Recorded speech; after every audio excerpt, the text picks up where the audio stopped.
lako, labda kwa neno lako Yesu.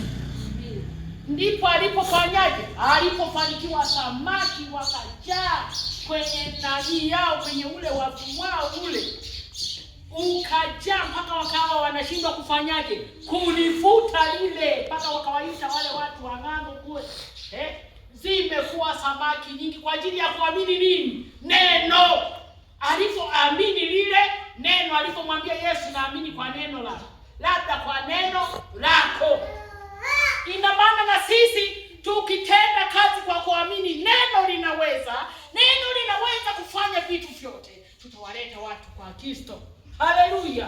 Tukiamini Yesu ndio mkombozi wa wanadamu, ndio anayeweza kuwaokoa wanadamu, tayari tutakuwa tumefanyaje? Tumefanikiwa. Ukiamini kwa kila neno, kwa kila jambo, kwa neno la Yesu Kristo, utafanikiwa. Haleluya. Amen. Haleluya.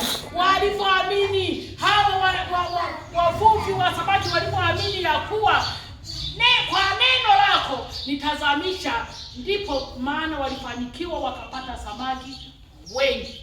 Na ukiamini kwa neno la Yesu Kristo la Mungu, kuwa utafanikiwa zaidi. Kuwa neno ndio linaloniwezesha kwa kila jambo, neno ndio linalonifanikisha kwa kila jambo, utafanikiwa. Haleluya. Amen. Yesu anaweza. Yesu ni muweza wa yote. Haleluya. Amen.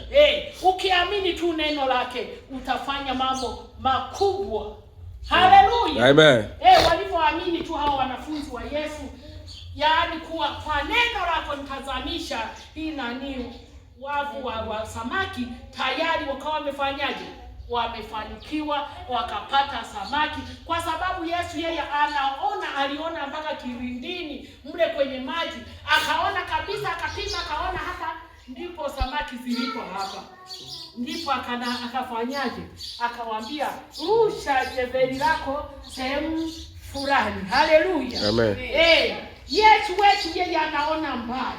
Anapokuweka kwenye kituo kama hiki, anajua kabisa kuna samaki zake ambazo atazifua, atazileta kwenye hekalu lake, ili siku moja zimraki wapi? Mawinguni. Haleluya, wana wa Mungu. Amen. Hii ni neno la Mungu ya kuwa tunapofanya kazi hii ya Mungu, tuamini ya kuwa Mungu yupo na atatenda kama walivyoamini hawa wakina Simona, wakina Petro walivyoamini ya kuwa kwa neno lako Mungu tutatupa ile jabali, na ndipo alipopata samaki. Haleluya.